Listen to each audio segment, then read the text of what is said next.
이 새벽에 주 앞에 나오신 분들을 진심으로 환영합니다. 우리가 오랜만에 다시 모이게 되었는데 오늘 새 출발하는 귀한 날 은혜 주실 것을 믿습니다. 찬송가 438장 찬양 드리겠습니다. 찬송가 438장입니다. 내 영혼이 은총 입어 중한 죄짐 벗고 보니 슬픔 많은 이 세상도 천국으로 화하도다. 할렐루야 찬양하세. 내 모든 죄 사함받고 주 예수와 동행하니 그 어디나 하늘나라.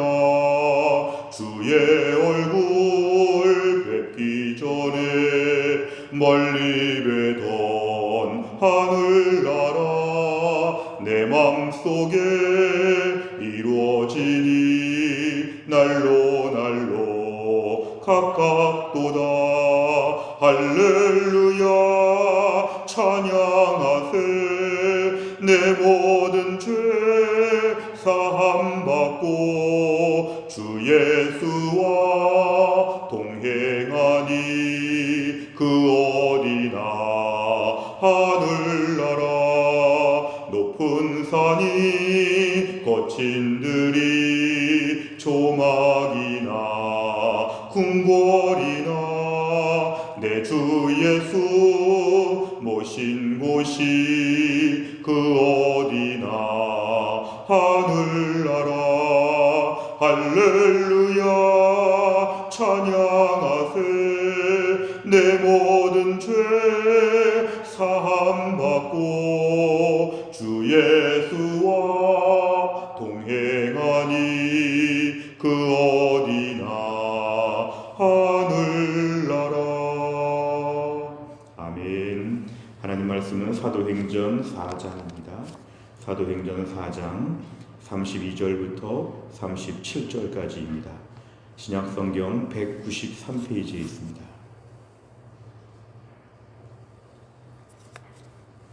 사도행전 4장 32절부터 37절까지의 말씀, 사도행전 4장 32절에서 37절까지의 말씀을 저와 한절씩 교독하시겠습니다. 32절 제가 읽겠습니다. 믿는 무리가 한 마음과 한 뜻이 되어 모든 물건을 서로 통용하고 자기 재물을 조금이라도 자기 것이라 하는 이가 하나도 없더라.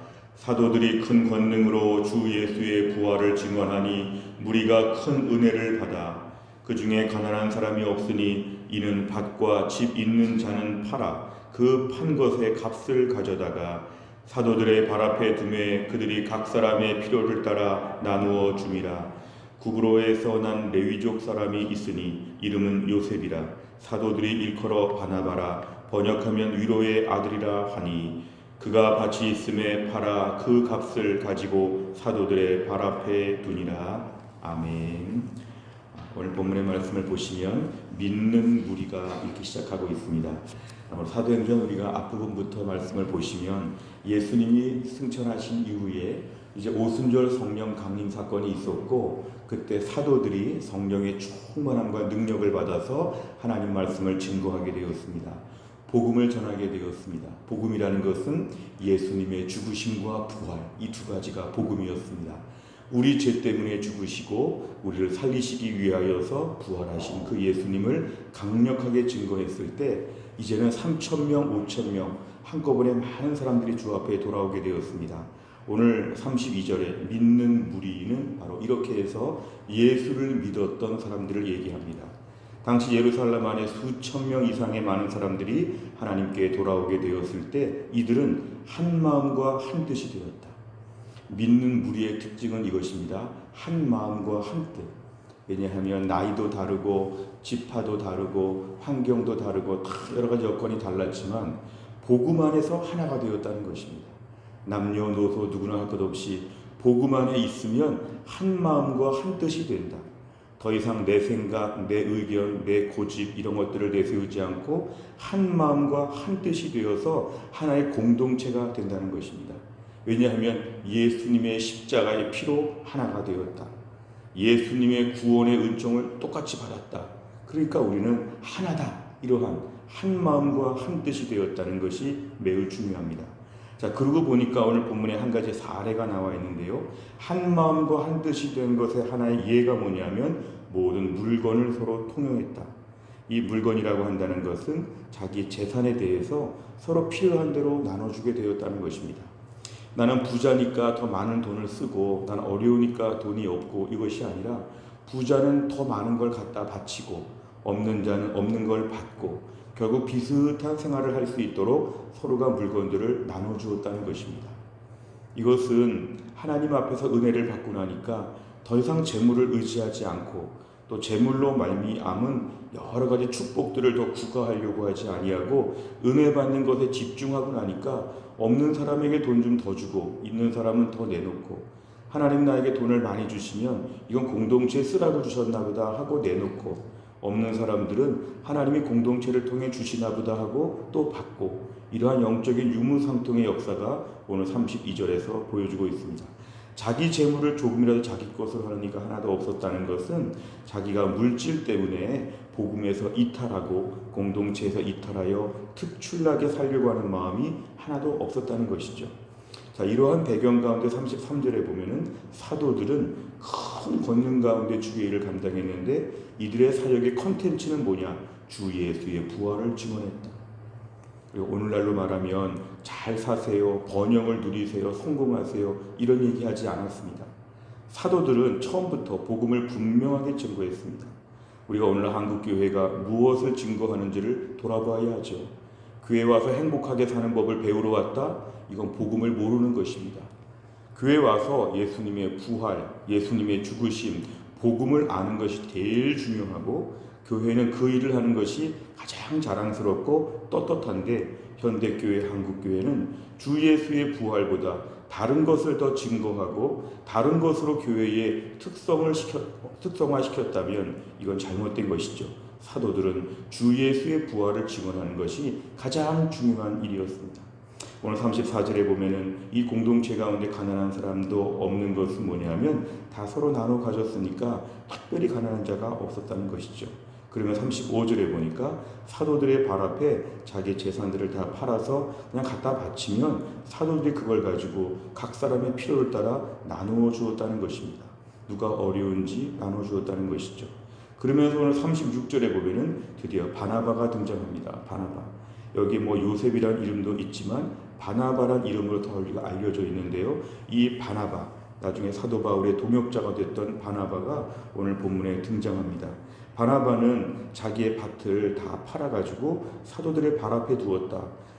결국 이것을 함께 어려운 자들에게 나눠주라. 이러면서 가지고 왔다는 한 가지 더 예가 등장하고 있습니다. 오늘 내용 관찰을 보시면 첫째, 초대교회 안에서 한 마음과 한 뜻이 된 성도들이 행한 일은 무엇입니까? 한 마음과 한 뜻이 되고 나니까 자기 재산에 대해서도 이건 내가 벌었어, 내가 수고했어, 이건 내 것이야 이런 마음이 없이 다 서로 나눠준다는 것입니다. 나에게 물질이 있는데 누가 어려운 사람의 이야기를 들으면 이 물질을 거기에 쓰라고 하나님이 주셨다는 확신이 들었다는 것이죠. 그냥 내 재산을 쌓아서 이것 때문에 행복한 것이 아니라 하나님이 누구 주라고 나에게 지금 전달자로 주셨으면 어서 유통을 해야 된다는 것이죠. 그래서 물질들을 서로 나눠주는 공동체가 되었다. 두 번째, 사도들이 전한 메시지의 핵심은 무엇입니까? 33절에 보니까 주 예수의 부활을 전했다. 주 예수의 부활을 전했다. 초대교회 공동체의 핵심적인 사역은 복음을 전하는 일이 가장 핵심적인 일이었다는 걸 보여줍니다. 세 번째를 보면 레위 사람 요셉이 밭을 판 돈을 사도들 앞에 둔 이유는 무엇입니까? 오늘 37절에 이렇게 지금 나와 있는데요. 사실은 34절과 35절을 보면 답이 나와 있죠. 그것을 다 팔아가지고 각 사람의 필요를 따라 나눠줬고 그래서 다 서로 베풀었다는 것입니다. 그래서 오늘 공동체 앞에서 이 모든 것을 다 갖다 바친 이유는 뭐냐면 은혜 받고 나니까 한 마음과 한 뜻이 되고 한 마음과 한 뜻이 되니까 우리 주변에 누가 어려운가를 돌아보게 되고 어려운 사람들을 돕는 일에 있어서 나에게 있어서의 재산의 일부, 잉여 재산을 갖다 줄 수 있는 마음이 들었다는 것입니다. 오늘 우리 초대교회 모습을 살펴보면서 제일 중요한 것은 복음이라고 하는 것은 우리에게 오늘날 변화를 일으킨다는 것입니다. 내 마음의 은혜로운 상태가 되는 게 일단 중요한데 내 마음이 은혜롭게 되면 내 물질적인 부분에서도 은혜로워야 한다는 것입니다. 항상 안테나를 세우고 누가 주변에 어려운가를 계속 살펴보는 것이죠.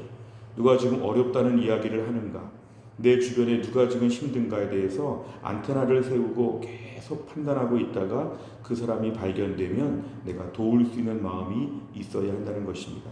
특별히 오늘 본문의 이 대상은 공동체 안에 있었습니다. 우리가 먼 나라에, 저 아프리카의 어디 먼 나라에도 도울 수 있지만 일단 오늘 본문의 특징은 공동체 안에서 그 공동체는 그 공동체가 책임진다는 것입니다. 우리 공동체 안에, 특별히 교회 안에서 전체 공동체도 있지만 우리 다락방과 전도회 안이 1차 공동체이죠. 다락방과 전도회 안에서 누가 어려운가, 누가 물질적으로 지금 힘든가. 오늘 본문의 물질을 나눈다는 것도 있지만 더 확대해서 적용하면 마음을 쓴다는 것입니다. 물질을 나눈다는 것뿐만 아니라 마음을 나누고 관심을 나누고 사랑을 나눈다는 것입니다. 우리가 코로나 때 지금 서로가 다 경계하고 나눠지고 흩어지는 분위기지만 우리가 오늘 말씀을 통해 알 수 있는 것은 내 마음의 지경을 넓혀 주옵소서. 누가 어려운지 누가 힘든지를 돌아보게 하여 주옵소서. 많은 것을 한꺼번에 나눌 수는 없지만 상징적으로라도 조금씩이라도 우리가 나눌 수 있다면 하나님이 그 물질을 기뻐하여 주실 것입니다. 하나님께 바친 것처럼 그 물질을 하나님이 인정하여 주실 것입니다. 오늘 물질을 나누고 마음을 나누고 시간을 나누고 뭔가 공동체 안에서 어려운 자들은 내가 책임진다. 전도회 안에서는 내가 책임진다. 다락방 안에서는 내가 책임진다. 우리 교회 안에서는 우리 교회가 책임진다. 이런 마음을 갖게 되면 각각의 공동체 안에서 어려운 자들이 없이 다 비슷한 여유를 누리게 된다는 것이 오늘의 말씀입니다. 네 번째를 보면 은혜 받은 성도가 자신의 것을 가난한 자들과 나누고 교회에 헌금하는 모습을 보며 무엇을 느낍니까? 은혜 받은 성도, 오늘 32절에 믿는 무리, 그걸 얘기하는 것이죠.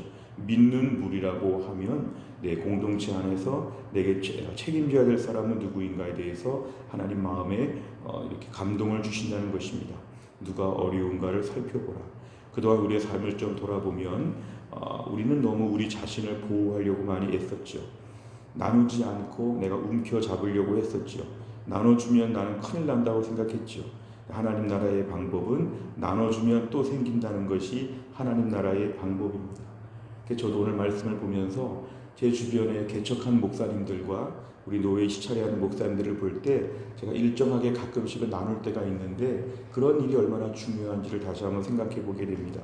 제가 시찰에 속해 있고 노예에 속해 있기 때문에 제 주변의 목사님들, 친구 목사님들을 보면서 어려운 소식을 들을 때 제가 얼마나 더 헌금을 하는 것, 이런 것들이 매우 귀하다는 것이죠. 우리가 교회 공동체 안에서도 누가 어려운가를 자꾸 살펴보는 것이 은혜 받은 자의 모습입니다. 우리가 새해 들어서 코로나 상황 가운데 단절된 시대를 맞이하여서 교회 공동체 안에서 어려운 자들을 돌아보고 어려운 자들에게 마음을 쓰는 것, 물질뿐만 아니라 문자를 보내주고 전화를 해주는 이런 따뜻한 마음, 이것이 바로 교회의 진정한 공동체가 된다는 것입니다. 마지막 다섯 번째는 그동안 나는 삶 속에서 은혜 받은 자의 증거인 나눔을 어떻게 실천했습니까? 내 삶의 주재권을 하나님께 두고 주변의 어려운 성도들을 섬기기 위해 무엇을 결단하겠습니까? 우리가 오늘 내 삶의 주재권을 하나님께 두면 우리는 당연히 청지기가 됩니다. 내 삶의 주인은 하나님이시고 나는 심부름꾼에 불과하다는 생각을 하게 되면 내 물질에 대해서 자유해야 됩니다. 물질에 대해 자유한 훈련은 나눠주는 것입니다. 나눠주고 나서 없는 것처럼 느낄 때 하나님의 도움을 의지하는 것이죠. 나눠주지 않고 물질의 풍요 속에 살면 물질을 의지하게 되는데 나눠주면서 하나님이 또 주실 것을 믿고 나는 심부름꾼에 불과하다고 자꾸 생각하는 것입니다. 하나님, 내가 오늘 말씀 앞에서 기도하는 가운데 한 명 정도를 떠올려 보시길 바랍니다. 내가 오늘 누구를 도울 수 있는가? 특별히 교회 공동체 안에서, 특별히 가까운 다락방과 전도회 안에서 누구를 향해서 마음을 표현할까? 실제 필요한 것을 다 준다기보다는 오늘 말씀에 순종하는 증표로 마음을 표현하면 하나님이 그 마음을 보시고 우리에게 은혜를 베풀어 주실 것입니다. 우리가 오늘 말씀은 이것입니다. 은혜 받은 자는 삶의 주재권을 하나님께 둔다. 오늘 내 삶의 모든 부분에 있어서 은혜 받아서 주변을 베풀며 섬기는 작은 것이라도 남에게 오늘 베푸는 하루가 될 수 있기를 주의 이름으로 축복합니다. 기도하겠습니다. 하나님 아버지 감사합니다. 오늘도 이 새벽에 저희가 교회에 나와서 새벽 기도회 할 수 있도록 우리 이 아침에 불러주심을 감사합니다.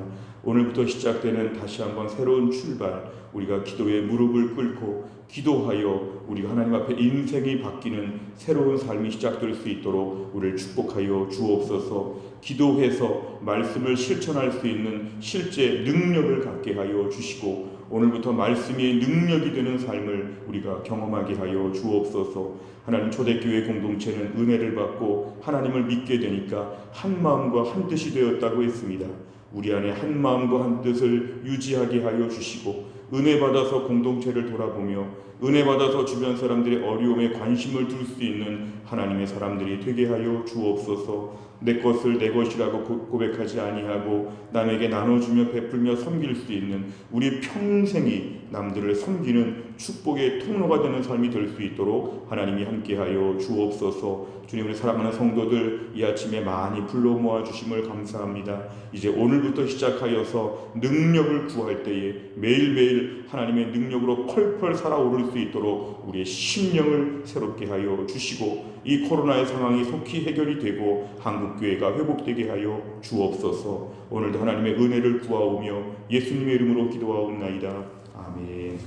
오늘 월요일을 맞이하여 우리 교회가 기도하는 100대 기도 제목은 교회 비전을 위해 기도합니다. 15번부터 28번까지 오늘 간절한 마음으로 기도해 주시기를 바랍니다. 주기도문 하겠습니다.